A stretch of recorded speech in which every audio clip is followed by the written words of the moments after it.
This episode is sponsored in part by PTZ Optics.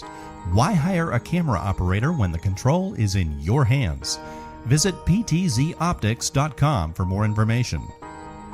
And by NewTek, makers of the TriCaster TC1. Stun your viewers, not your accountant. Visit newtek.com for more information.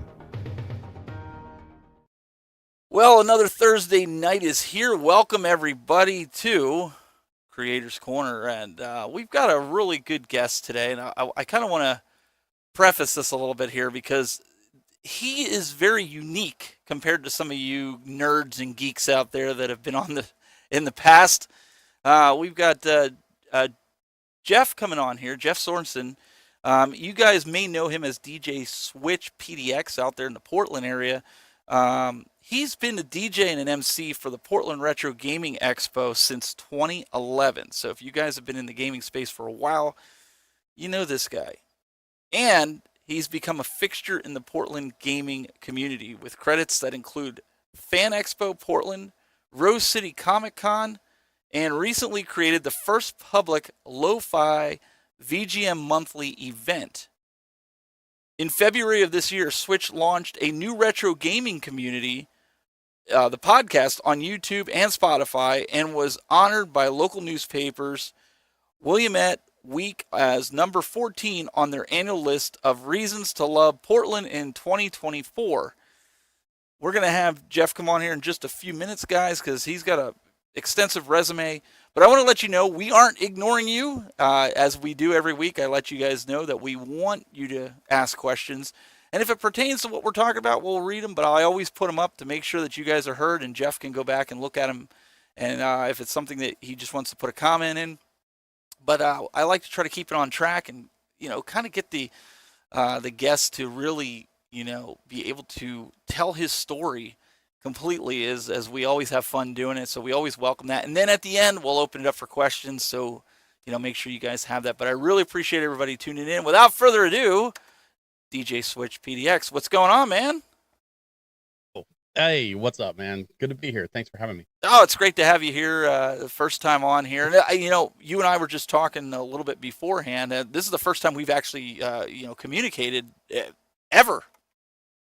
Yeah, outside of good old fashioned emails. Email, yeah.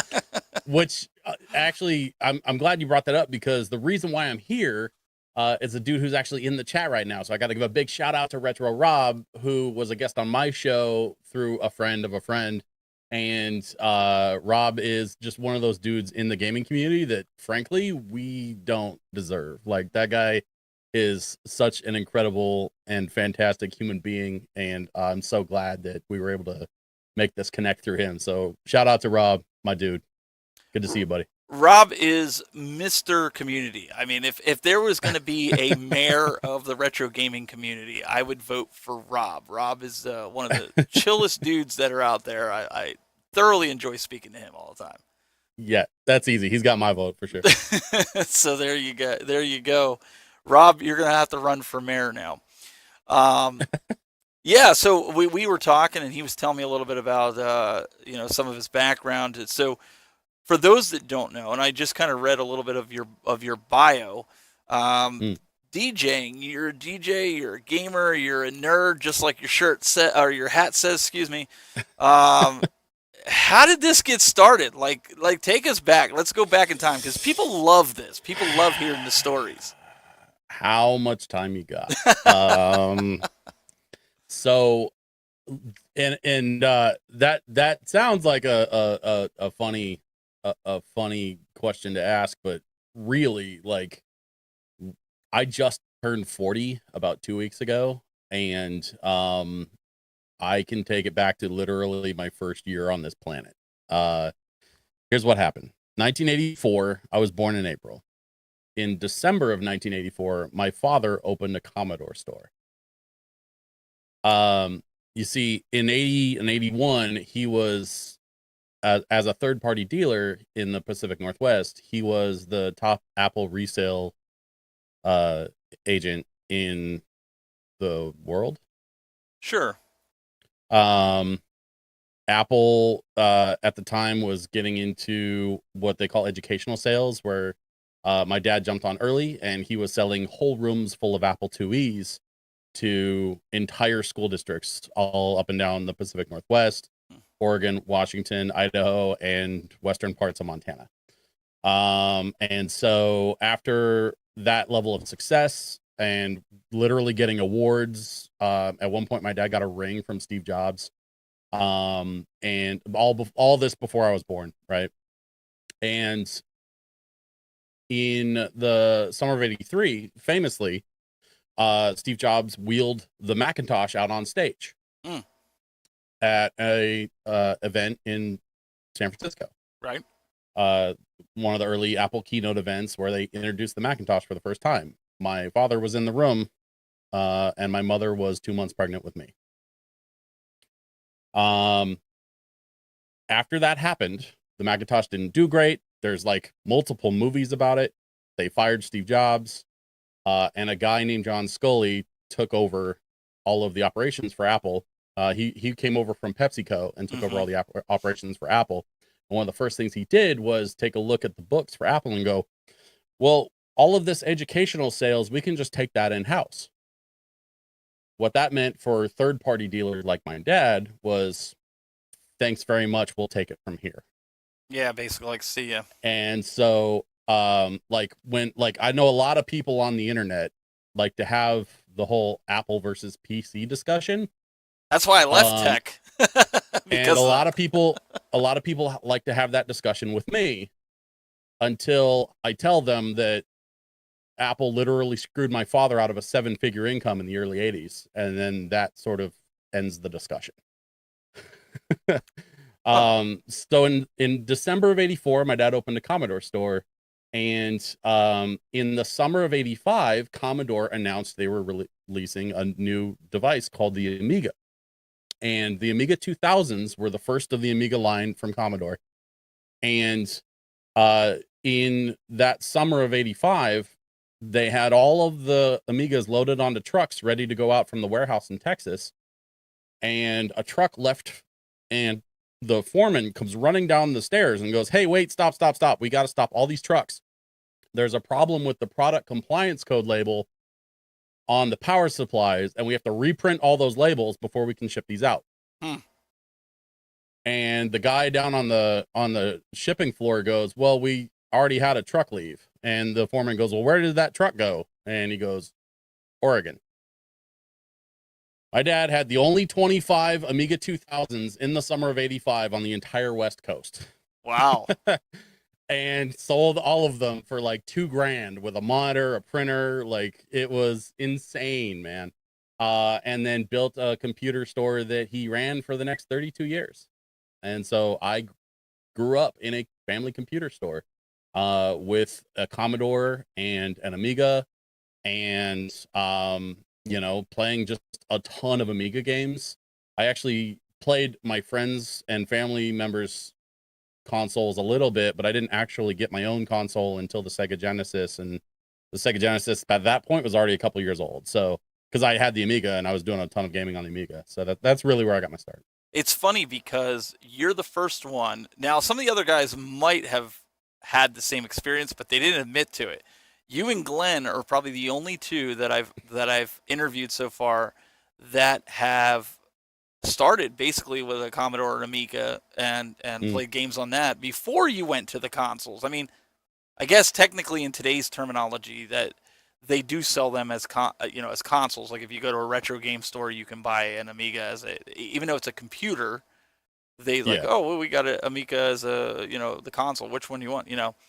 Right. I just find it interesting because you two are the only ones that did that. And then you went to Sega, right? You didn't go to Nintendo. You went Sega. I got a Sega Genesis. I was really in love with Sonic the Hedgehog. Don't get me wrong. I love Mario too. Like I've talked about this on my show kind of at length. And in fact, I think there's even a clip of it if you go to my TikTok channel and check it out there. But like, I really thought the console wars were silly. Oh yeah. A lot of people would argue Sega versus Nintendo. Sega does what Nintendo don't, the whole thing. And even as a kid, like as a little kid, Maybe it's because I grew up in a family computer store, so like It was good marketing. I had a different perspective on the tech world as a kid compared to most kids my age at the time.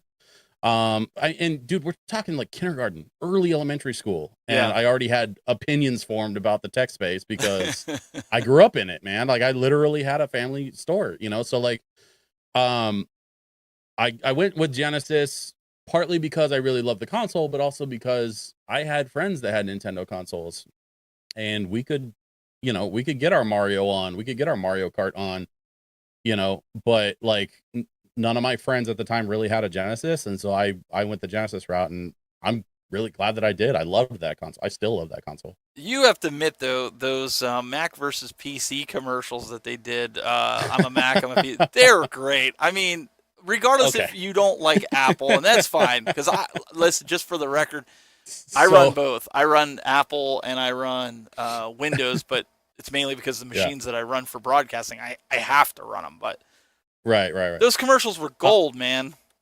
So you're talking about the Justin Long and yes. Hi, I'm a Mac, I'm a PC. Commercials. Yes. I am such a big fan of both Justin Long and John Hodgman. So like honestly, while yes, I have my personal ties and my personal opinions based on my experience on that whole debate, Justin Long and John Hodgman are both like really excellent, talented, hilarious dudes, and I loved that whole run of commercials. I kind of wish they were still doing them. But I get it. Marketing has to refresh every once in a while, so it's whatever. But you know what? There hasn't been any real console wars or even computer wars, operating system wars since the early 2000s. Like we haven't really, like, I mean, going the last time that we had them. I mean, they were earlier on as well, but I mean, back that whole Windows, Windows 10, let's go back to 7, XP to 7, nobody wanted to do it. And then 8 came along and that was just a disaster. But you know what? Yeah. Apple capitalized on it. That whole Steve Ballmer era, that was a rough era for Microsoft. And and it was all about the marketing. And we said that back in the day, like Apple knew how to market. And that was something Microsoft didn't. You know what's funny about that era though is that was right around the 360 era, and I was actually working at Xbox at the time. I was a support agent at Xbox. We had a contract with a company here in Portland, and my wife and I both were working at Xbox. I was over on the sort of networking side, and she was over on the billing side. It was a trip, man, like to literally have to go to work and then get trained on Windows 8 the whole time I'm sitting there going, this whole operating system's a piece of shit. Why did I get trained on that? But keeping that to myself, because I like you have to, you like your job. But I got trained on Windows. You remember Windows Entertainment System, or not entertainment system? It was a home entertainment edition or something like that. Home theater. Yeah, the home theater. And then the first time they tried to do that was Windows ME back in the day, like way back. So I got trained on like the Windows home theater stuff because there was some integration with Xbox 360, and I had to know how to navigate that for anybody that would like call in and be like, hey, it's not working. I'd have to like help them diagnose and resolve that. They also taught me how to run like a trace route through the Xbox 360 console. Nice. There's a secret code. You can probably Google it now, but there's a code that you can punch in to be able to run a trace route. If you're having like serious networking issues, you can literally trace route from the console. And then my favorite sort of story to tell from that era was we had the entire production floor like digging to try and figure out this problem with the Netflix app on the 360. At the time, there was no way to sign out of Netflix. You would sign in. It was just like an oversight thing. They basically copied a shell of the application over from another platform. Okay. And so on the 360, you could get Netflix, you could sign into Netflix, but then everybody would just leave their Netflix signed in on their 360s. So we would get phone calls of people being like, hey, I broke up with my girlfriend and she took my Xbox and now she's using my Netflix account, or hey, my boyfriend took his Xbox when we broke up and he's using my account, whatever, and can we turn that off? So I was digging and I found like some forum somewhere in 2012. It was like page 16 of some random forum where they go, hey, try this code. And you literally go into the Netflix menu, type up, up, down, down, left, right, up, up, in the menu. And it would unlock like a system engineer menu that was like hidden. Like a debug and you could menu of some sort? Kind of. Yeah. You had a bunch of extra app features that weren't really supposed to be available to the general public. But that is where you could sign out of the account that was tied to the Netflix. They've since resolved all of that, and that's not really a problem anymore. Most Netflix supported devices are like not that way. Right. But, 10 years ago, we were still trying to figure out this whole like streaming app on the console thing, and it was very new and very buggy. And that's what's weird, because even though Microsoft was slacking when it came to the home computer operating system, where they struggled, we'll say they struggled because we still had to use them, whether you were an Apple fan or not. There was things that you just had to use on Windows, but where they dominated was the Xbox 360. That whole era, they destroyed PlayStation with the online. They destroyed them, because Sony's PSN network was a disaster from the start in the beginning. And I'm a Sony guy, but Sony helped them out a lot too, though. Like coming out with a $600 console just because it could play Blu-rays, like the gaming world was not having it. But Xbox had the exclusives though at the time. I mean, Call of Duty was big, Halo was big. People were like lining up to play those games. Not like now, we're like, really, another Call of Duty? That was Microsoft. The Halos, Microsoft. I mean, they were hitting them out of Gears of War. They were hitting them out of the park during that time. Oh, you mean back when the Halos were good? Back when the Halos were good. Well, not only that, but the exclusives on the Xbox 360, right? You didn't. I mean, you just couldn't hold a candle to Xbox. If you don't get like letters and comments for this, then I'm not doing my job. Well, in the meantime, if this is the first time you've been here, you're wondering who we're talking to, well, I'm going to show you here in a second. I want you guys, to pop open another tab in your browser, head over to youtube.com/DJSwitchPDX, and go give him a subscribe. Check out his videos. He also has a podcast that he's doing here. And you guys can, if you love podcasts like this, you can go and watch it. And I'm sure he would appreciate any kind of support that everybody can give him. I've been subscribed to him for a little bit because I watched him and Jay. Jay, you guys know him as Square Pegs. Very entertaining guy. He's been on here too. And making his rounds. And again, hearing these stories, I think it's a lot of fun. It's somebody I can relate to as being a guy that started broadcasting and podcasting in the tech space during those battles between Apple and Microsoft, and then want to throw Linux into the mix too while we're at it. You've got a nice resume, and then where does this DJing thing come in at? Like we go from computer nerd to video game nerd. Now we're a DJ. Thank you for asking. That's actually it's related to my background a bit. I was a saxophone player growing up. I really fell in love with playing music, playing the saxophone. I loved to perform as a kid, and started doing that when I was like 11, I think, and up through middle school. And then I got to high school, and my first week of high school, I was 14 years old, brand new freshman, literally like 3 days into my high school career.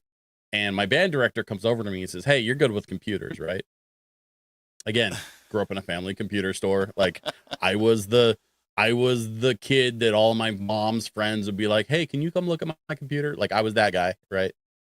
And so I was like, "Yeah, I'm pretty good with computers. Like, what's up?" And he goes, "I want to teach you how to run a soundboard because I don't want to do it anymore, and we need somebody to run sound for the opening assembly for the school year, so we can kick off the school year on Friday." And I was like, okay. Cut to so I end up running, like, becoming sort of like the de facto, like, sound, like, AV guy around my school for the rest of my freshman year of high school.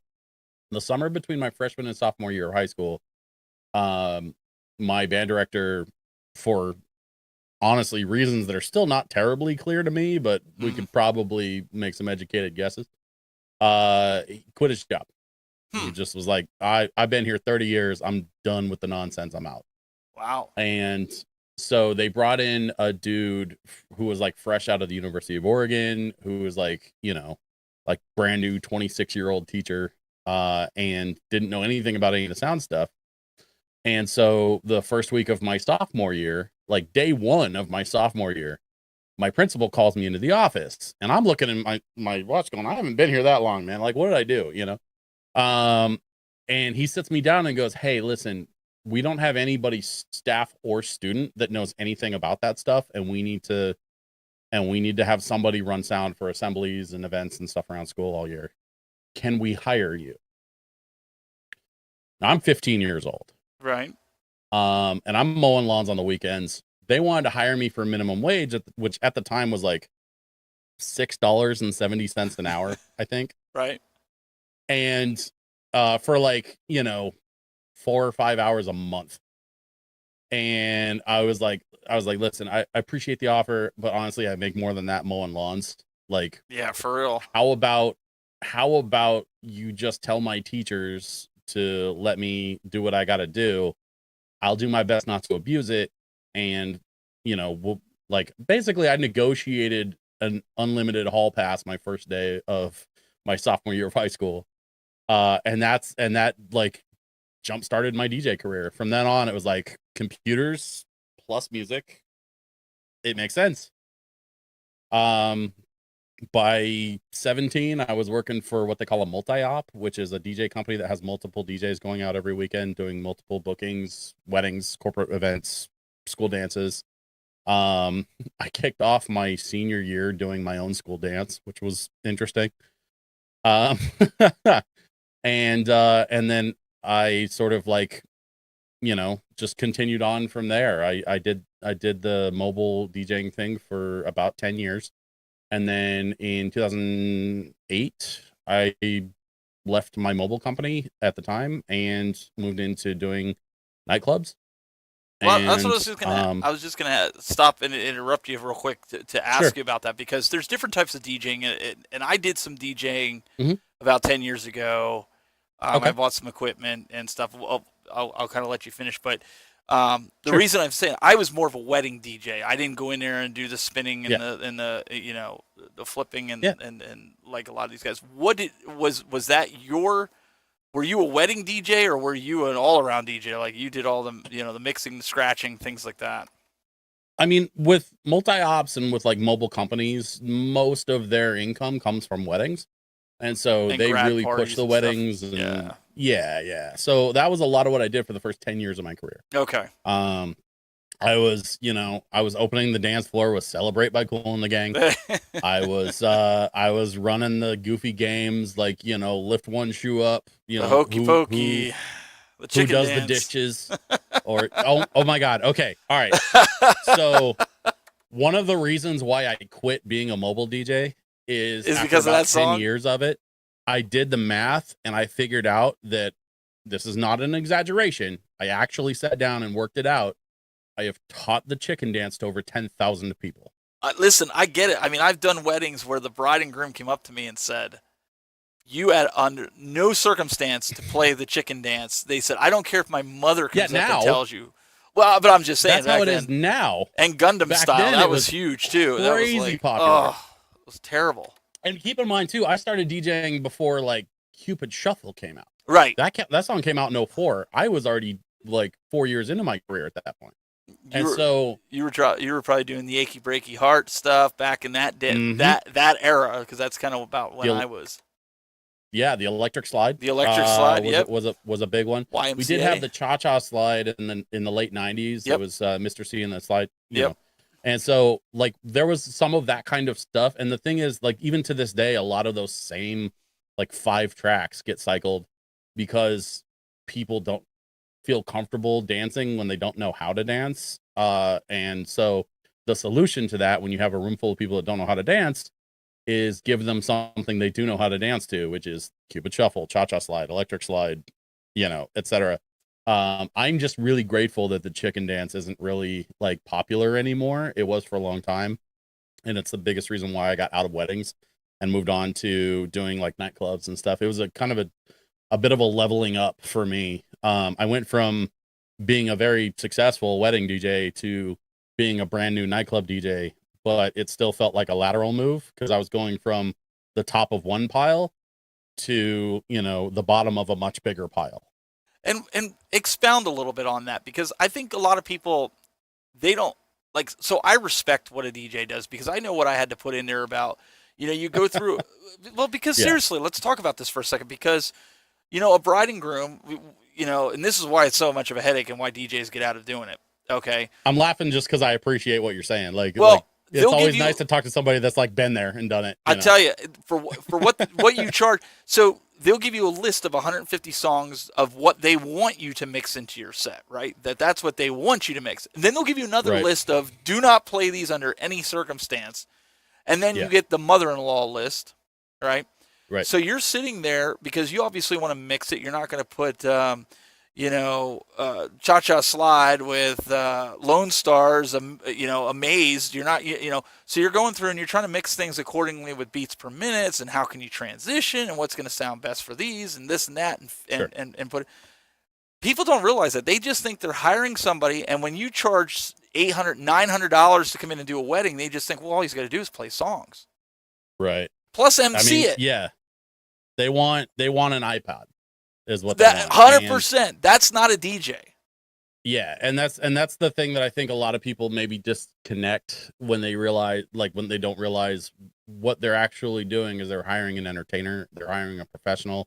In my case, they're hiring a 25-year veteran professional. Exactly. I started in 98, man. Like I've done some things. I know what I'm doing.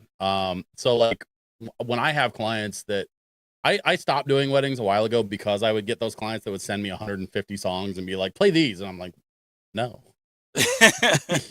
I'm not I'll probably play a lot of what's on your list, because we probably have the same list or mostly the same list. But like unless there's like specific stuff that you really have to have, you can give me a list of 20 songs and I will do my absolute best to play all 20 of those songs. But if you hand me 3 pages, single spaced, of songs to play, then I'm not the DJ for you, and I'm going to refer you to one of my friends. And it's never fun to like have a DJ turn you down as a client. And it's never fun as a DJ to have to turn clients down. You want to, you want to make a living, but also nobody gets into doing music for the money, man. No, it takes a long time to make any money in music.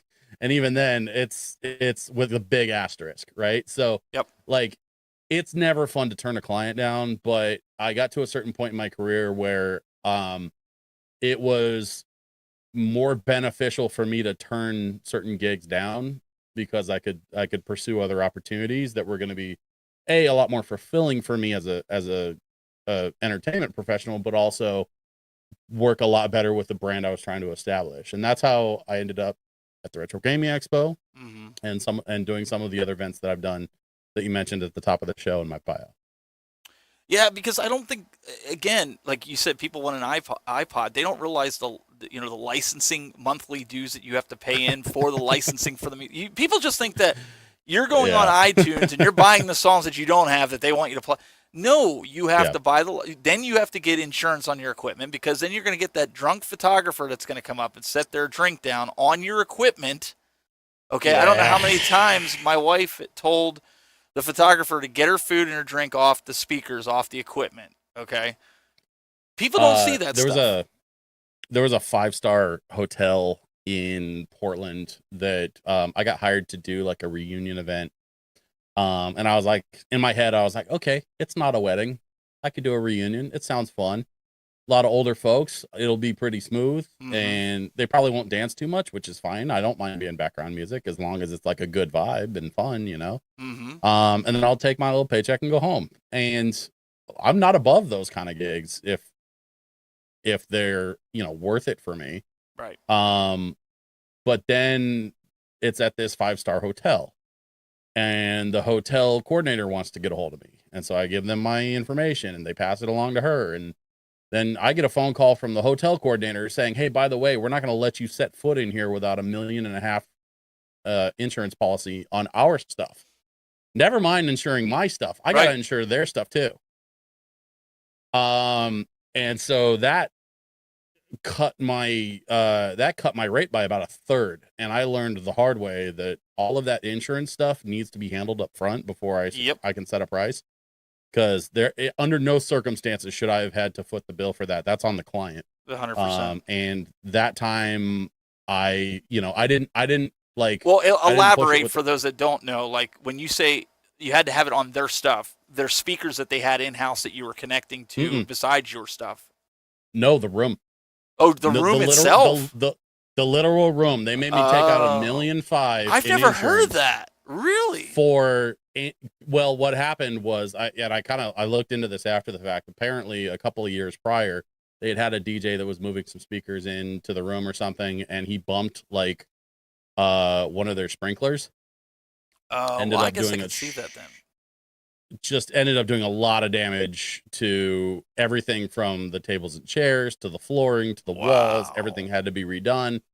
And so like I understand where they're coming from. Yeah. But again, that all should have been handled up front, and I sort of learned that lesson the hard way. And that's a big part of the reason why I moved away from doing those. Like I rarely do private events anymore, just because that's the kind of thing that honestly is just more headache than it's worth. For me at this stage in my career, I focus a lot more on doing either events within the gaming community, because I want to build the gaming community, and I want to focus a lot of my effort and energy on the people that like are a part of what I consider my world. Right. But also, you know, I work with a local MC. We've opened for, you know, touring acts that have come through town. I'm not going to bore anybody with, you know, dropping a bunch of names and stuff, but like the point is, you know, as an entertainer, you can eventually you get to a point where you can make your career what you want it. And I want my DJing career to be as closely tied to the gaming world as possible. So that's why I have a gaming podcast. I host events at gaming bars, and I focus a lot of my energy and attention on making sure that I do the best possible job I can for the Portland Retro Gaming Expo, whom I've been working with since 2011. So let's talk about that for a second. So you come out and you're done with weddings, you're done with all the stuff you're doing, nightclubs and stuff.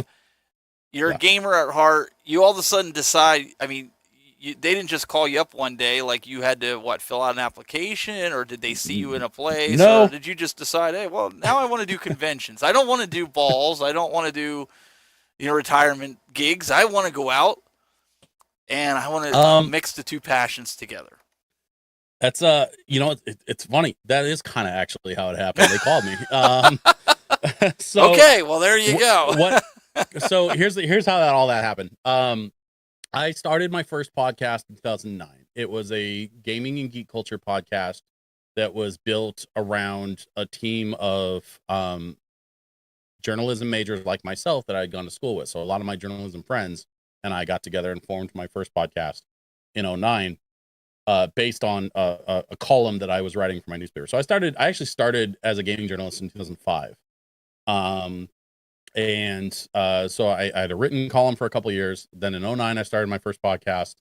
And throughout that time period from 2009 to like early 2011, I had found myself doing, through the podcast, I was doing a lot of like local convention events. I was doing the Retro Gaming Expo in Portland. I was also doing a toy and collectibles show called Wonder Northwest, which only ran for a few years.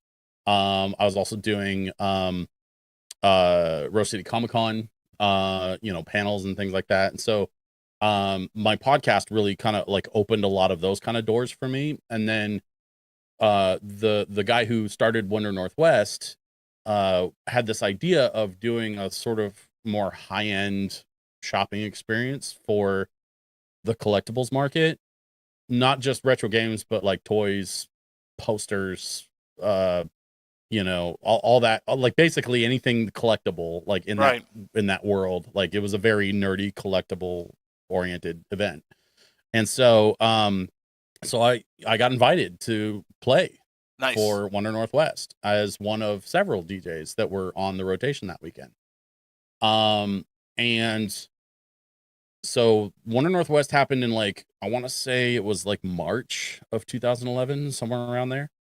And this guy walks up to me, whom I had very briefly met the previous year, because in 2010, I had set up a booth and done a live podcast from the Portland Retro Gaming Expo. And so in 2011 at Wonder Northwest, at the time, the guy who was basically the president of the Portland Retro Gaming Expo comes up to me and he goes, "Hey, I want you to come play for me. What do you think about playing in the middle of an arcade at the Retro Gaming Expo?" And I could not say yes fast enough. I was like, "Oh my God, yes, absolutely yes." I agreed to do it for gas money. I didn't care. I was like, whatever I need to do to be on my turntables in that space, like that's what I want to make that happen. That's right. And so the way they structured it that first year in 2011 was they had me and they had this other guy from Seattle whose name I cannot remember. And I don't think he's real active like in the scene. He was just like a friend of the dude from Wonder Northwest. And so it was the two of us playing at Wonder Northwest as like the primary two, and along with a few guests. And so he invited the two of us to come play. He had that guy do Saturday, and then he had me come in on Sunday. And I was on the microphone all day Sunday. I was like, you know, cracking jokes, playing fun tracks, keeping the energy up. When we went to give away some stuff, people were like cheering and laughing. And like at one point I was eating a sandwich and I made a joke about that, and I got a laugh from the room. So like at the end of it all, the boss man from the Retro Gaming Expo comes up to me and says, "Hey, I know we said gas money, but here's $150. What do you think about doing both days next year?" And I was just like, "Yes, absolutely. I will be your DJ forever. I love this so much." And at the time we were just at the DoubleTree Hotel in Portland. So like it was a relatively confined space, you know, several hundred people that were sort of like, you know, maybe even more. Maybe it was closer to like a couple thousand, like 1,000 to 2,000 or so. Cut to, you know, over a decade later, a decade and one pandemic later. And we're at the, you know, we were only at the hotel for like 2 years, I think. And then we moved over to the Oregon Convention Center. And these days we're doing, I think the last numbers I heard was somewhere around 12,500. Wow. Yeah, and that's the other thing, you know, for them to like you, to bring you in, and you know, people don't realize a lot of times you got to do things for free or next to nothing just to get your name out there, and show people what you can do. Because anybody, you know, that's a good DJ can go in and DJ something, but you to be able to read the room, to be able to, you know, set your volumes and stuff to the right level in a smaller capacity. You know, people are going up to the owner and going, "Oh my gosh, this DJ is like so loud." You've lost it, man. So we had a lot of that too over the years. I mean, you're gonna have those people, but then I mean, like there are a select few that the owner listens to, right? I mean, they're Granny in the corner, it don't really matter, you know, like anything's gonna be too loud for her. But I'm just saying, like those things. Here's the thing about a large scale event, like the Portland Retro Gaming Expo.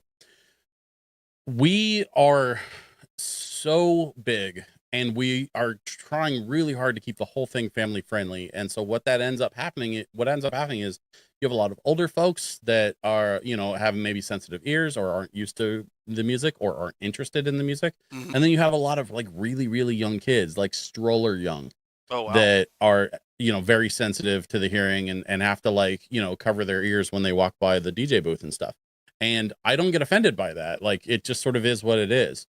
The majority of the people that I've heard feedback from or that I've interacted with enjoy the atmosphere and enjoy the vibes.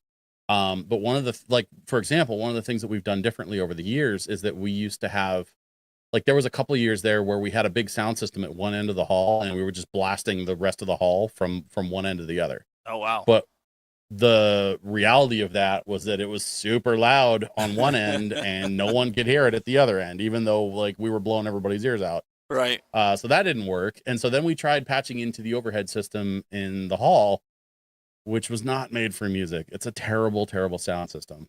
And it just sounds awful. And we had such a hard time controlling the volume because if you were a vendor who was directly underneath a speaker, and I slipped on the volume or the volume would creep up a little too loud over the weekend, pretty soon that vendor right underneath that speaker couldn't conduct business because they couldn't talk to their customers. Yeah. And literally 10 feet to the left would be another vendor who wasn't directly under a speaker, and they were fine. And so it was just an absolutely impossible chore to be able to figure out how to control the volume and be able to manage something that would be enjoyable for everybody while also not preventing our vendors from being able to do business, because that's why a lot of them, almost all of them, are there, frankly. Right. And so, you know, I've been sensitive to that over the years, but at the same time, like with a large city operated space like the Oregon Convention Center, something like that means I have to work with contractors who are part of a union. And so I'm legally not allowed to so much as plug in an extension cable, let alone go messing around with their AV system. Right. And so they have to have one of their people do it. And of course, their people are not nearly as invested in our guests because they do a different event every weekend all year long. Right. And so like, I'm worried about making sure that our setup is what we need for our needs as the Retro Gaming Expo. And I often am having to deal with people who just don't care. And so like my hands are just tied and I do the best I can. What we've sort of worked out over the years is that nowadays, especially with like, you know, tournaments that are doing live streams and things, we can have the music on the streams. And so we've really done a lot of work to try and isolate the music over just the arcade part.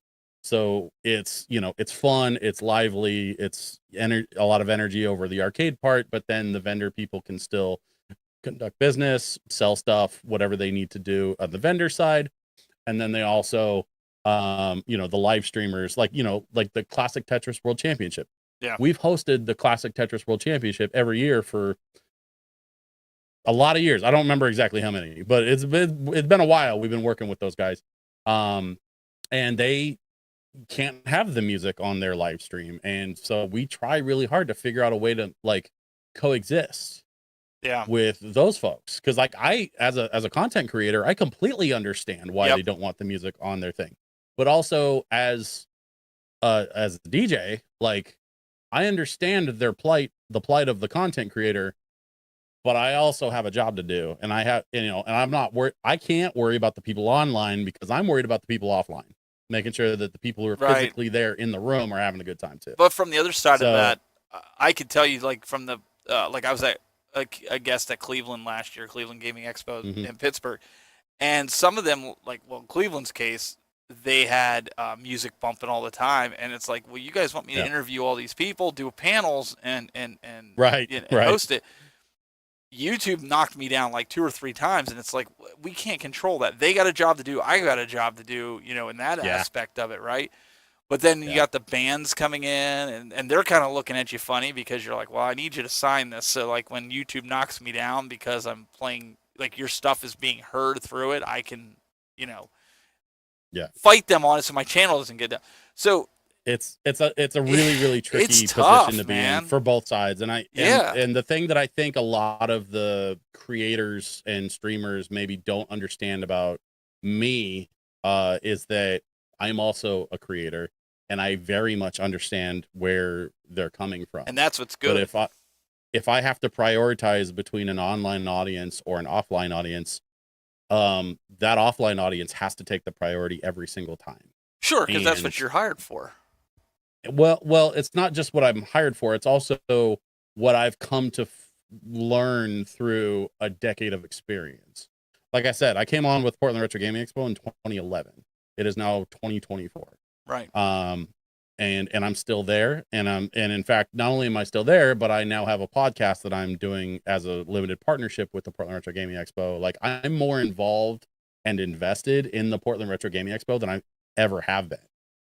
And so, like, I want everyone to have a good time. I want to find solutions for everyone.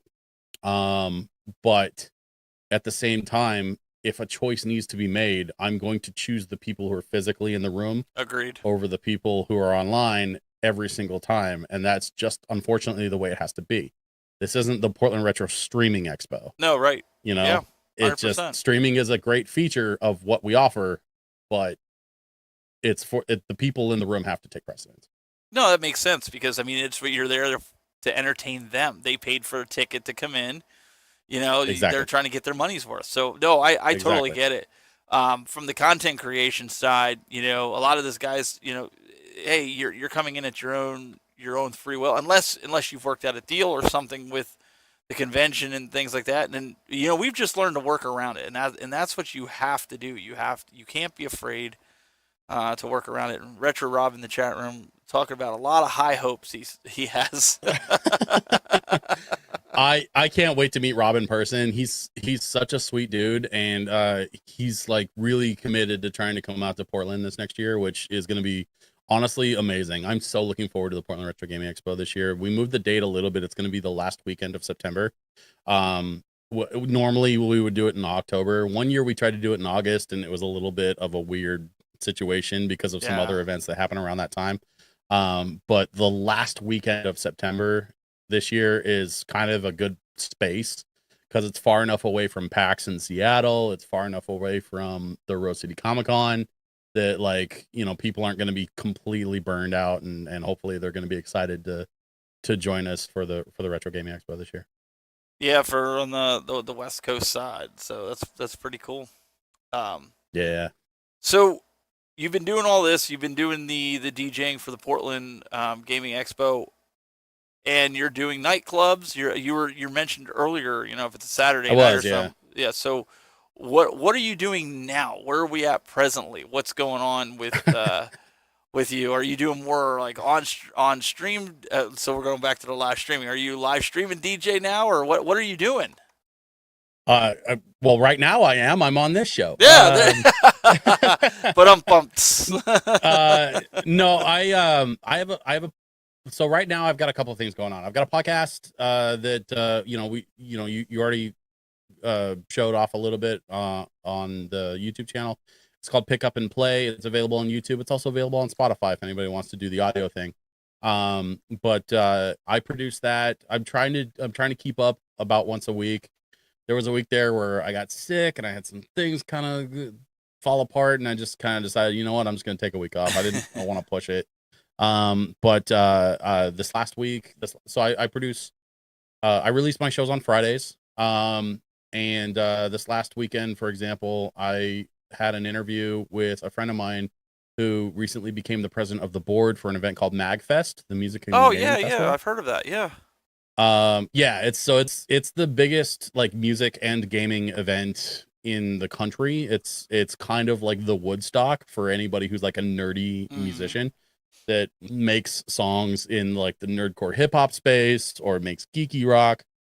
A lot of artists that are doing songs about comic books, anime, video games, like you name it. That's kind of like the big stage that everybody wants to play on. And so MagFest, I'm not sure what the dates are for that. But specifically she's the president of the board for MagFest, but then she also manages a show on the West Coast called Mag West, which they've gotten so big that they've branched off into other events, like sort of like satellite events, to supplement the main event that they do every year. So, she was a really, her name's V. She's a fantastic interview.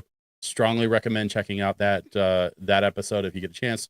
Of course, my dude Retro Rob, who's in the chat, he did not only a solo interview, but he was also part of a battle royale episode that I did recently with him, Jay from Square Pegs, and Chris from Game Dad Show. The four of us got really into the weeds and got really dirty with some questions that I had sort of hidden from them until we were live. and it was a lot of fun. So yeah, I would also strongly recommend checking out the Battle Royale episode. It's something different from what I've ever done before, and I really enjoyed it. It was a lot of fun. So you had two other on you had two other guests on that podcast, and one of which we all know him very well, done a lot of interviews with him, Mr. John Riggs, but then also Mr. John Hancock, and I know you've got some stories about those guys. So why don't you talk a little bit about? I want to make sure, because I'm going to tag this timeline. I'm going to be like, John, you need to go back. No, I'm just kidding. No, I wouldn't do that. But you know, we were talking about John Riggs and, you know, getting him on the show, and John Hancock, and you're like, oh yeah, you know, I've known John for a long time. I've known him for quite some time. Yeah. But yeah. So that's the thing about being the DJ, right? You're kind of everybody's buddy. Like, especially when the Retro Gaming Expo was a much smaller event, I got to know everybody. Oh, I thought you were going to say you're the DJ, everybody. He's the rapper. That's what I thought. No. That's what I thought you were going to say. I don't think anybody wants to see either of the Johns rapping. Like, neither of them really have that skill set in their back pocket. Yeah. And they'll be the first to tell you that. But no, starting in 2011 and getting to be involved with not only the Portland Retro Gaming Expo, but also another charity event in Cowlitz County called Cowlitz Gamers for Kids, which was originally started by John Hancock. I got to know those guys sort of through those community events, and a couple of times even got to like go to dinner with everybody and like really get to know them on a personal level. And so I've known John Riggs and John Hancock both for over a decade. And so when I got to a point where I decided, you know, I want to start a show, I want to start creating content in the gaming space. I had been putting off creating gaming related content for a long time because of reasons, some personal, some professional. But I sort of decided that, you know what, this year, I actually, like, end of last year, I kind of made the decision, like, you know what, it's been long enough. It's time. I'm going to get back into the fray. I'm gonna start making gaming content again.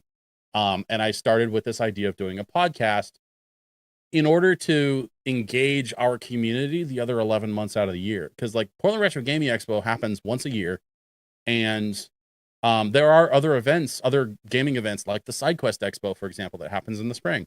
Like, there's other stuff going on around Portland throughout the year, but the Retro Gaming Expo is the big show, and that community really for about 1 month out of the year is like hyped for the Retro Gaming Expo. The other 11 months out of the year, I wanted to be able to see if I could find a way to continue to connect and conversate with that community. And I started out doing that with the podcast. I've got some other ideas in the works for how to continue to do that outside of a podcast. I've got some other content ideas I'm sort of cooking up. But the podcast is called Pick Up and Play. And a lot of the focus is on the retro gaming scene within the Pacific Northwest. So I've had John Riggs, I've had John Hancock, I've had all those other guests that I mentioned, but I've also had, for example, Dan from the Northwest Pinball and Gaming, Northwest Pinball and Game Show. I'd have to double check on the actual name of that event, but he runs a massive pinball event up in Tacoma, Washington, which is a couple hours north of me, you know. And Dan was a fantastic interview. He's a really interesting dude to talk to, and it was really cool to trade stories, you know, from one person who's been involved with a big event here in Portland to another person who's runs a big event up in Tacoma.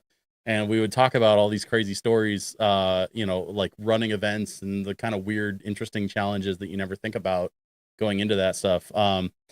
We were actually talking, one of the things we talked about was how, you know, when I had the vice president of the PRGE on my show, we were joking at one point about how many times people have like set the top glass for a pinball machine down onto the concrete. Anybody who isn't familiar with how tempered glass works, if it just touches concrete, it shatters into a million pieces. Yep. All you have to do is just bump. I don't know why. I don't know what it is, but you bump a piece of tempered glass onto concrete, you can kiss it goodbye. And so they have different ways of making sure that like the glass never touches the concrete when they do these events, like at the Oregon Convention Center. And so I was joking about this with the president of the PRGE, and then a week or two later, I had Dan from Northwest Pinball on, and I was like telling him about like, yeah, it's funny how many how many pieces of glass have you guys ever broken? And he goes, honestly, 2. And I said, what? How is that even possible? You have a way bigger collection of arcade machines and pinball machines and da-da-da. And he goes, oh, yeah. So we started hiring movers years ago. and now every year when we do these, we're probably one of the only events in the country that like hires professional movers to move these cabinets because they do such an amazing job. And I was like, I was blown away. I had never thought of that. Hiring movers to move your arcade cabinets and pinball cabinets so that, everything's insured and it's being handled by professionals, and it's a higher likelihood that it gets there and back in one piece. Yeah, I mean, you got to do what you got to do to make sure, because otherwise, listen, they're a bear to move without it, right? I don't want to be doing they're not light. No, not light. Heck no. I like our local conventions. I've watched people bring things in. I'm like, no. You and I were talking about this, prior to coming on here, and I was telling you I had all those arcade 1-ups in here. I'm not a dummy. Like, you know what I mean? Like, I don't want to be moving that stuff around. Yeah, once you set it down, it lives there. Yeah, pretty much. Like, hey, kudos to those that have it and they want to do it, but not this guy. I like my back too much, and my back's not good as it is. So I will. I'll just stick to that. So before we get into the Q&A part of this, what I want to do is I ask everybody that comes on here your favorite video game system of all time. We'll start with that. System.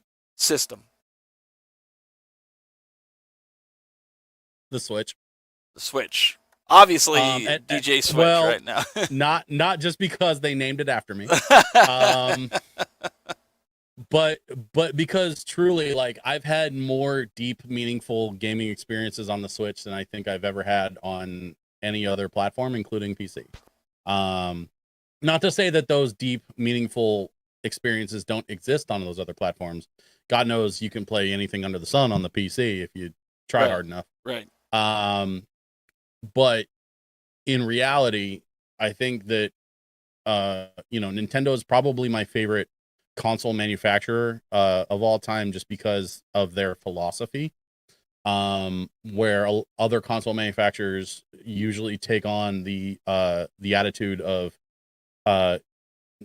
bigger means better, faster means better, graphics improvement means next generation, whatever. Nintendo has always sort of had a different approach, and they're more interested in the experience of playing the game. They're more interested in toying around with the way that people interact with their software and their hardware. So that's how you end up with things like Joy-Cons. You end up with things like the Wiimote. You know what? Frankly, you end up with something like the analog stick. A lot of people don't remember that the analog stick was first on the N64 before it was introduced on the DualShock. It was like almost like Sony introduced the DualShock for the PlayStation as a response to the N64, and not the other way around. And that was before the PS2 was even a thing. And so, like, Nintendo's innovation, and before anybody like comes for my throat in the comments, I'm talking about a true analog stick, which was introduced. I was just going to say, you're going to get the PlayStation ponies coming at you. Like, what about PlayStation 1 with the dual analog sticks and dual sense? N64 dropped their analog stick before the DualShock was released. And the argument that I get a lot is, well, what about the Commodore? What about the Atari? The old like one stick, one button type controllers. Yep. None of those were analog. They were digital joysticks. They weren't a true analog joystick. That goes to Nintendo and the N64. Okay. So, Nintendo has always had this philosophy of, how do we change the way that the game is played? Not just make it bigger, faster, stronger. Right. But how do we create an experience? And that philosophy, is what made the Wii so successful. It's what made the GameCube so successful. Notice he left off the Wii U there I was going to ask you what made that so unsuccessful, but. Well, you know what's funny? I liked the Wii U. I still have my Wii U. I will defend that console to my grave. That it's the console beta. got a really well. No, it got the Wii U got a really short stick on the marketing side of things, which I think is why it really didn't do as well as it should have. Right. Because I think people were expecting a Wii 2.0, and they kind of got that, but they kind of got something different that they weren't expecting. With the tablet controller and stuff, but I still hold and contend that the Wii U was a fantastic little console, and if it had sold a little bit better, if people weren't so attached to their Wii, then the Wii U would have gone on to do some really cool things, and it might have been a little bit longer before we got the Switch. But so it's kind of a 6 of 1. Like I loved the Wii U, right? But we got the Switch sooner, and I love the Switch, and so like either way we win. That's I think the thing that is what is worth taking away here is that one way or another, everybody wins when it comes to good. And now I'm curious because you said the greatest console of all time was a Switch. So now I'm curious what you're going to say. Right. Your favorite game of all time is going to be, because I have a feeling it's going to be in the Nintendo camp, but I mean I could be wrong. It is. Okay. Yeah. Okay. And mind you, this is not the game that I've clocked the most time with. It is not the game that I consider to be the most artistic or the most like high value. Please don't say Final Fantasy. But for me, my favorite game of all time is the one that not only did I connect very deeply with it on a musical level, but it also opened me up to the world of RPGs, which I was not a fan of before this game. Ocarina of Time completely changed the way I look at video games, and is still to this day my favorite game of all time. Nice. Yes, that was a really good game. I mean, I loved it. I love the music stuff. One of my favorite experiences ever was going to see I went to the Arlene Schnitzer Concert Hall in downtown Portland, and I saw a live orchestra play a suite of Zelda music. And at one point, about 2/3 of the way through the concert, the conductor pulls out a Wind Waker baton and does the rest of the concert with the Wind Waker. Awesome. Yeah, it was absolutely incredible. I have a really, really deep connection to Wind Waker too, because I actually camped on my buddy's couch for 3 days so we could grind out that entire game. Dude, you can't go wrong with any of the Zelda games, really. You can't. Yeah. Audience, really, come at me, bro. Come at me. You can't.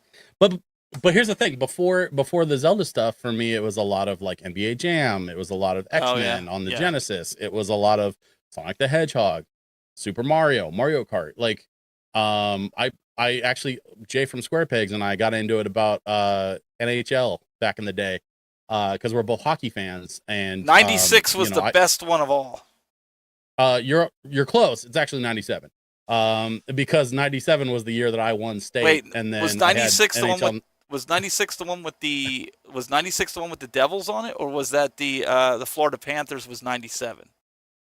I think the Panthers were introduced in 97. Okay, so that was the better one. That was the better one. But for me, it was 97 because that was the year that my Pee Wee hockey team won state. So I was an Oregon State Pee Wee hockey champ, and I took, and 97 had like a create a character thing.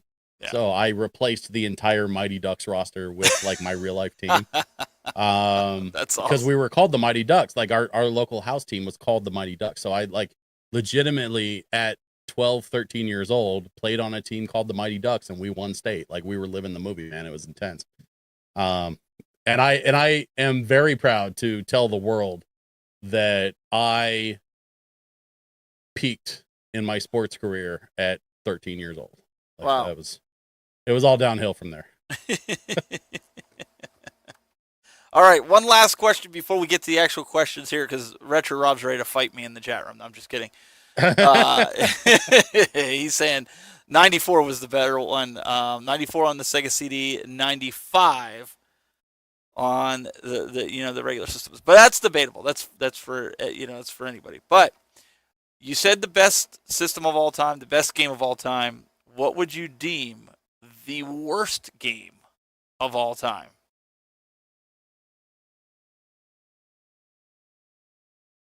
Oh, that's tough. I would say NHL 95. Worst Sorry, game of Rob. all time was Minecraft. Come at me. No, I'm kidding. Actually, it's funny. I've been sort of playing with the idea of doing like a Minecraft series on my YouTube channel. I honestly, this is still like very early days, so like I probably shouldn't even be talking about this, but whatever. I have been thinking about doing a series of games I've never played. And I've just never played Minecraft. I actually don't have anything against the game. I just have never played it. And so I was thinking about actually starting my I've never played ... series. Oh, that's good. With I've never played Minecraft, and do, you know, a run of YouTube videos, maybe do it like on a live stream, and then produce there you videos go. from that. Like I don't know. I'm still kind of toying with how I want to approach that whole thing. But in seriousness, to answer your question, I think, you know, probably one of the worst games I've ever played is a game that no one's gonna remember ever. That's okay. It was called Nom, and it was designed on what was called the Build engine, Okay. which was the gaming engine that they developed for Duke Nukem 3D. Okay. Yep. And so this game Nom was like it was a computer game that we played a little bit back when I was still doing like LAN parties and stuff in the early 2000s. This was like, I started doing LAN parties in like 99, and then like we did Y2K as a LAN party, and my buddies and I would get together and do stuff probably till like 02, 03. And one of the games that we found was this game Nom that played like Duke 3D, but it was based in Vietnam and was just awful. Like, the thing about Duke 3D was it wasn't exactly a great game, but the game had so much personality, and it was like such a goofy spin on the genre of first person shooters that like it was still really fun to play. Nom had none of that. It was just a terrible game with none of the personality. So there you go. There's my answer. That's good. No, that's good. Because it's not about what mainstream says is bad. Because, I mean, Lord knows everybody has their. Rob said NHL 95 or 96 was probably the worst game that he's ever played in his life. In the chat room, like he's really, you know, he's just looking for a fight. Yeah, I mean those. Yeah. But yeah, you know, I mean, it's you have weird. this. Retro Rob is such a sweet dude. Like it's amazing to me that he's out here choosing violence today. Like I didn't really see that coming from him. And yet here we go. You know, this dude's Rob's like straight up looking for a brawl. Rob does. We're just messing with him. So guys, we're gonna put it out there to you, the chat room. I know Retro Rob's probably wanting to get some things off his chest besides the hockey games. But no, in all seriousness, if you have any questions for our DJ Switch PDX, please put them in the chat room, and we'll kind of, I'll keep floating them some, and as they come in, because I know there's a little bit of a delay with the live stream, but put them in. Now's the time to get them answered. So with your video game collecting, what are you collecting right now? For those that are inquiring, Collecting.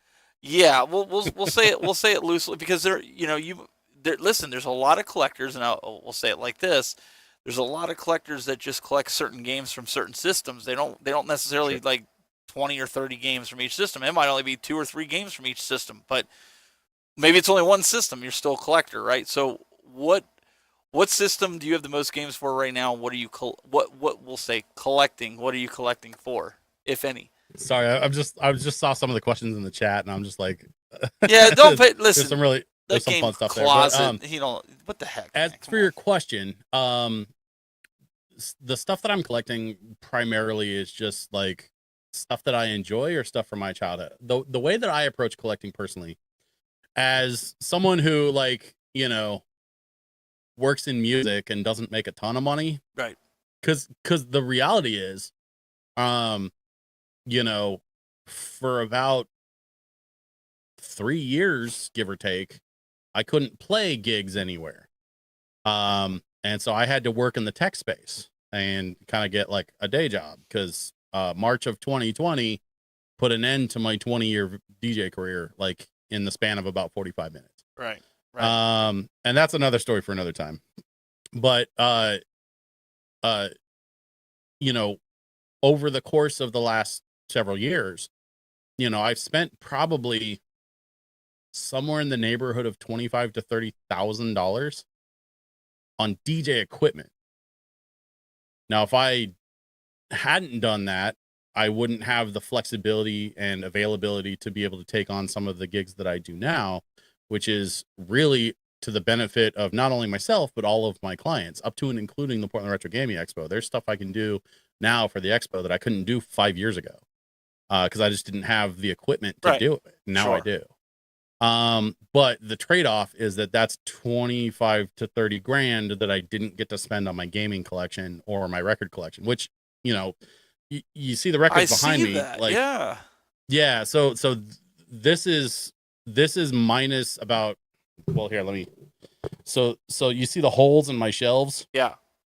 It's because I still have about 250 records in a road case that I haven't put back on my shelves yet. Wow.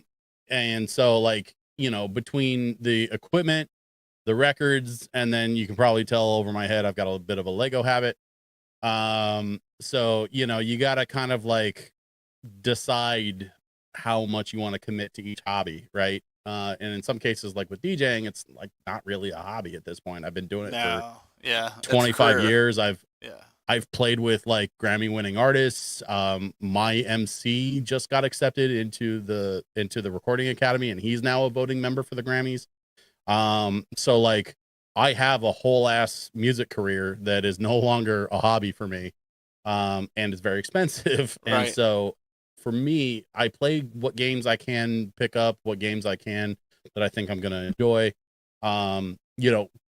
Perfect example. One of the most recent games that I picked up and beat was the most recent Prince of Persia game for the Switch, which was a recommendation from Chris at Game Dad Show. And oh my God, it's so good. Like he was like, dude, it's really good. You're going to love it. And I'm like, and you do that thing where it's like, okay, I believe you.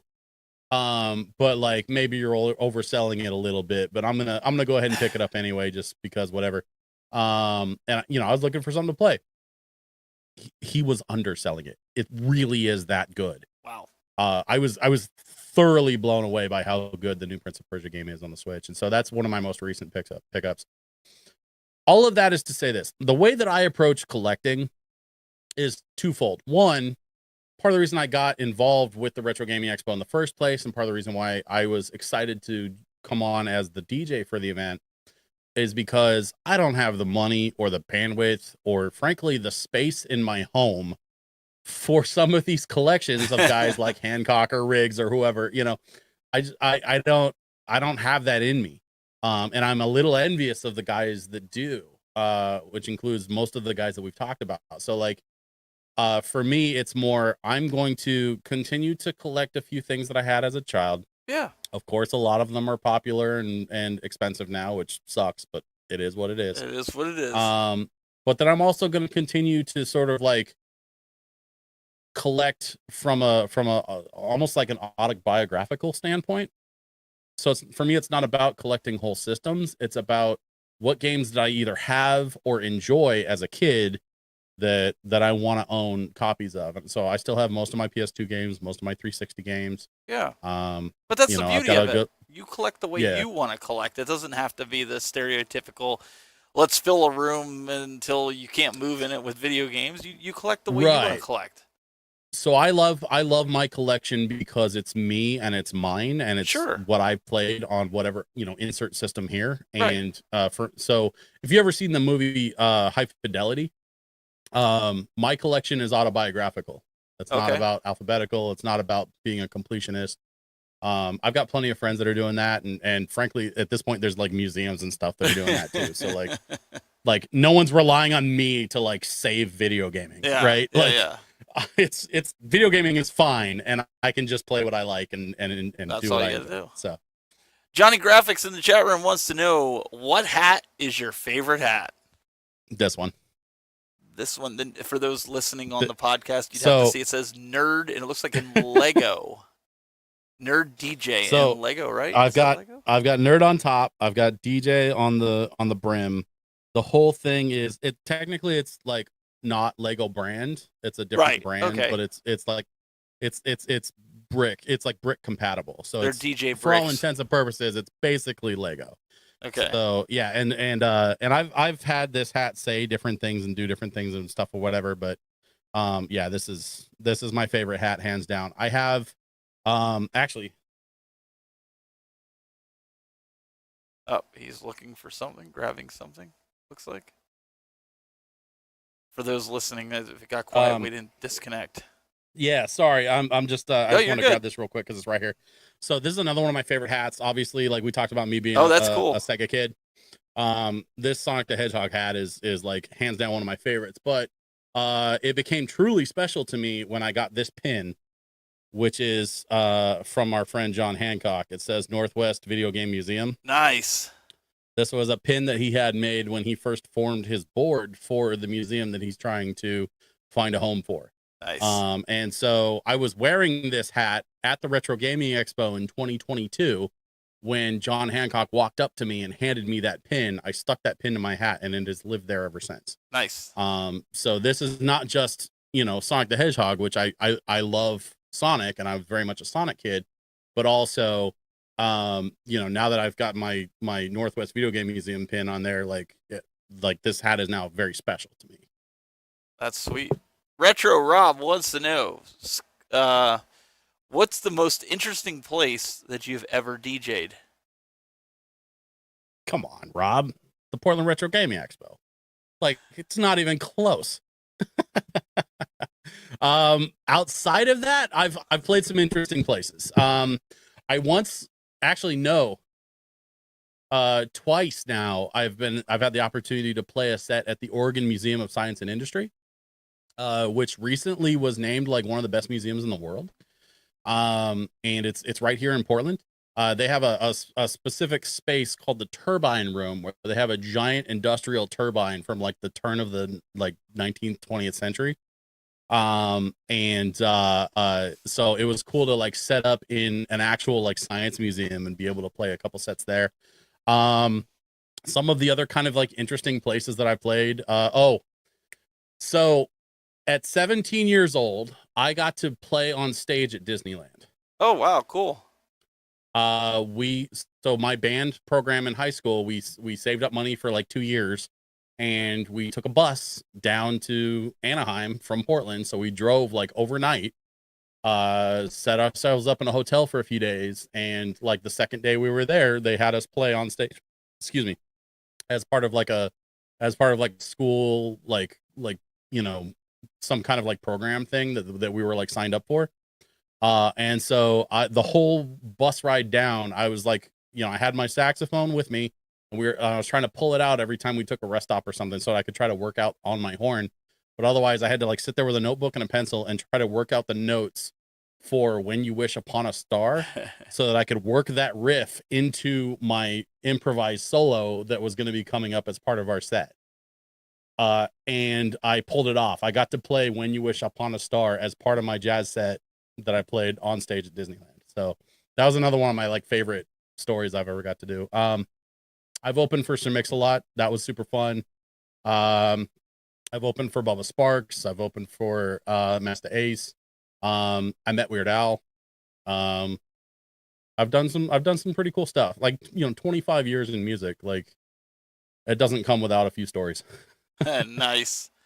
Retro Rob also wants to know, he says, you're a PNW dude, so who's your hockey team? Seattle just got the Kraken. See, now Retro Rob just isn't listening. Apparently. Because he would know the answer. Ducks. I've been an Anaheim guy for my entire life.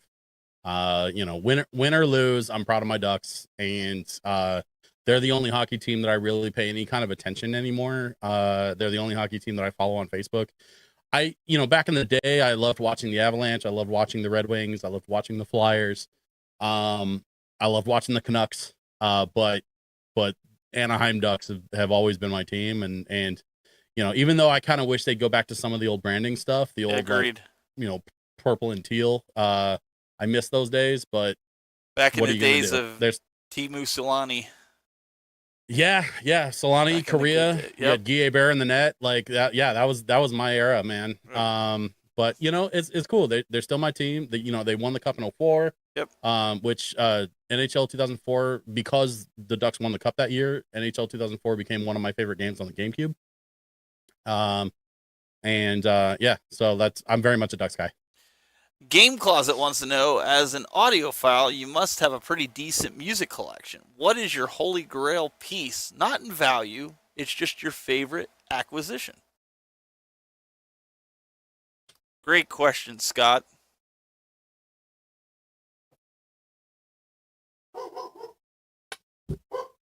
Oh, wow. What is that? Let me pull down the lower third. Dude. So that is. Oh, that's Weird Al. Weird Al Yankovic. Yeah. That's Weird Al's self-titled album. When I met him, he signed to DJ Switch. Nice. So here's the story. So, I was playing the arcade at Rose City Comic Con. Here, let me set this down. So I was so the Portland Retro Gaming Expo sponsors the arcade at Rose City Comic Con, and so for several years there, and hopefully again this year, I'm hoping I'll be back. I'm not sure yet. But for many years, I would be playing in the arcade at Rose City Comic Con. And so in 2019, he was there. And so I got pulled away from my turntables. I put one of my other DJs, because I work with a team of DJs to make these like big 3-day long events happen, right? So I put one of my other DJs on, and I got pulled away from my turntables as a surprise by my wife to go meet Weird Al. And so I grabbed my vinyl copy of his self-titled out of my record crate, took it with me to go meet him. He signed it for me. I took that after, putting my foot in my mouth and stumbling my way like an idiot through like meeting one of my all-time heroes, right? Right. I then took that record back to the arcade at Rose City Comic Con, put the record down on the turntable and played I Love Rocky Road one last time, put it back in the sleeve, took it home, put it under glass, and that's where it's lived ever since. There's nothing wrong with that. So yeah, that's an easy question. The other favorite record in my collection is the Proto Men Act 2. If anybody not familiar with the Proto Men, they are a rock opera based on Mega Man. So nice. all y'all Mega Man lovers should definitely check out the Proto Men. But their second album, called Act 2, is probably one of my favorite albums I've ever heard front to back. And if you read the liner notes, in between the songs, they fill in the backstory of what's happening. So it's this incredible opera that takes place in the world of Mega Man. And it's all like very much rock and roll in the style of like Meatloaf or like Queen. The lead singer sounds very much like Freddie Mercury. So they have a lot of Queen influence there. There's a lot of metal influence there. So the Proto Men Act 2 is my other sort of grail piece in my collection. And I was very lucky in 2018. I saw them perform here in Portland at the Hawthorne Theater, and the band, I made quick friends with a couple members of the band, and they took my copy and ran around to like the tour bus and got like everybody in the band to sign it. That's awesome. So I have a copy of the Proto Men Act 2 with like the entire band on the front cover. All right, we got a few more questions here. Matt Mystically says, do you ever get a chance to incorporate retro gaming music into your gigs? Every chance I get. So yeah, I've been playing remixes. Here's the thing. A lot of people don't realize how many club remixes are out there of retro game songs. And in fact, some major international producers have made video game music remixes that are designed for like clubs and raves and things like that. There's a well-known EDM producer that goes by the name of Zedd, who produced a Legend of Zelda remix. If you look up Zedd, Zedd, The Legend of Zelda, you'll find it. It's out there on the internet. And it came out a very long time ago at this point. But from the moment I discovered that track, I've played it at almost all of my gigs as a way to like kind of surprise my audience at the end of the night, because they are listening to these club remixes of these top 40 songs and these like well-known radio hits. And then I hit them with Legend of Zelda in the middle of my club set, and they go nuts. It's so fun. That's awesome. This is the last question that we have pulled up here, and you don't have to answer this one if you don't want to, but there's always the one. He says, if your house was on fire, he says, and you only had 3 cats, how many PS2 games would fit inside a turkey on Halloween? 14 and a half. And no, I'm not going to elaborate further. I won't be taking further questions on that. And yes, I know that for a fact. And of course, and Brian followed that up with, that was not the if your house was on fire question I was expecting to see. Well, you can get 14 and a half PS2 games into a turkey on Halloween if you try hard enough and if you're motivated. A house on fire is a good motivator. Well, listen, I'm not going to ask how you knew that. I'll just, I will just take it for what it's worth. Listen, Jeff, it was a ton of fun tonight. I learned a lot. It was really awesome. Thank you so much for coming on here. Anything else you want to plug, put out there to the folks? I mean, just, if you would pretty please follow me on social media, Facebook, Instagram, at DJ Switch PDX. You can also find me, of course, on YouTube at DJ Switch PDX, where you'll find my retro gaming podcast called Pick Up and Play. Pick Up and Play is in limited collaboration with the Portland Retro Gaming Expo. They help me out with a lot of like promotion and that kind of stuff. And sorry, I'm still kind of watching the chat. There's some goodness. Yeah. The conversations. This chat is amazing. I love you guys so much. See, that's why you got to stream your podcast. Well, and that's the thing is I would love to have some of these folks like leaving comments for me on my YouTube channels and stuff. YouTube.com/DJ Switch PDX. I do have a Twitch channel that I'm looking at probably getting back to. So twitch.tv/DJ Switch PDX is the channel for that. Of course you can find me at the Portland Retro Gaming Expo. One other thing that I'm doing right now that we didn't really get a chance to talk about too much, but I do want to like throw it out there real fast. So not only am I in partnership with the Portland Retro Gaming Expo on my podcast, but it's actually been sponsored for the last couple of months by a local gaming bar here in the Portland area called Vault 31 Bar. They had the name years before the Fallout TV show came out. So like, it's just kind of a cool coincidence, and much like the Nintendo Switch came out much longer after I had been using the name DJ Switch.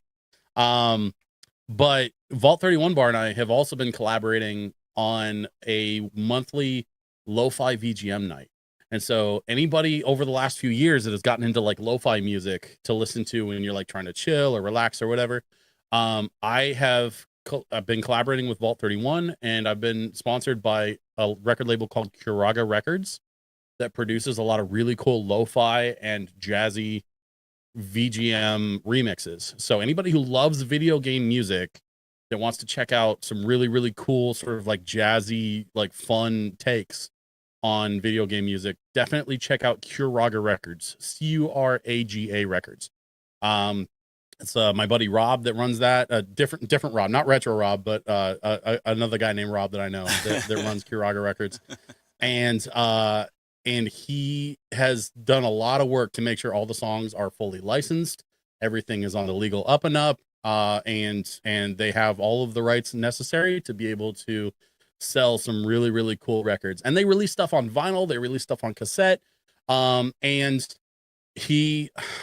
I don't know if I'm allowed to say this or not, but just take it with a grain of salt. He kind of told me that they're trying to figure out a way to produce some stuff on mini disc. Nice. Yeah. So like anybody who loves like physical format stuff like I do, which honestly, that's a big part of the reason I got so involved in the retro gaming stuff too, is like, I'm a physical format guy. Yep. And so that's another, just one more reason why I love the Switch is because I can pick up physical carts still for the Switch. Yep. And as you can see, my record shelves behind me. What you can't see is the small collection of cassette tapes that I've started to amass. So yeah, I love physical format stuff. Rob at Curaga Records loves physical format stuff, and they've been working with me on this monthly lo-fi event that you can find out more about by going to my Instagram.com/DJ Switch PDX. Awesome. Very, very cool. It was great to have you on here. Guys, I want to remind you as well, next week we have Brian from BD Mods coming on here, so we're going to have a lot of fun. And I'm actually working on a special episode for you guys of Creators Corner. I have a special celebrity doctor. Maybe you guys have seen her on TV, a certain dermatologist. I will be conducting an interview with her this Friday. It won't be a live interview. You guys will get to see it. I'll be putting it up as a special to this because it's an opportunity. I wasn't going to turn it down, and I think you guys will enjoy it. I know it's outside of the gaming space, but maybe I can intertwine some gaming stuff into that. So that'll be coming up. Hopefully in the next few weeks, I'll be able to get that up there.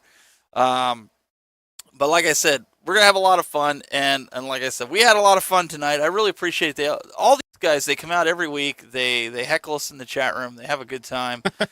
And we do. Can I give out one more shout out real quick before Absolutely. we bounce? Listen, so I've been playing hip hop my entire career. At this point, I'm 25 and a half years into my DJ career, and I'm a massive fan of LL Cool J. And so, like, what a lot of people maybe don't know is that the running story behind that name for years was that it stands for Ladies Love Cool James. And so to see LL Cool Games as a name in the chat is so dope. And like, as a hip hop head, like, shout out to LL Cool Games. I really love that name. Like, nice work. There you go, Lindsay. Awesome. Yeah, Lindsay's one of the regulars that comes in here every week. She looks forward to this show. And I appreciate it. You guys keep me going to doing this, and listen, if it's only 3 of you that come out regularly, listen, I'm down. We'll keep it going because I know everybody's always looking for great creators to find, to follow, and this is the way to do it. And we love doing it here. So, guys, thank you so much. We'll see you next week with more Creators Corner. Have a good week.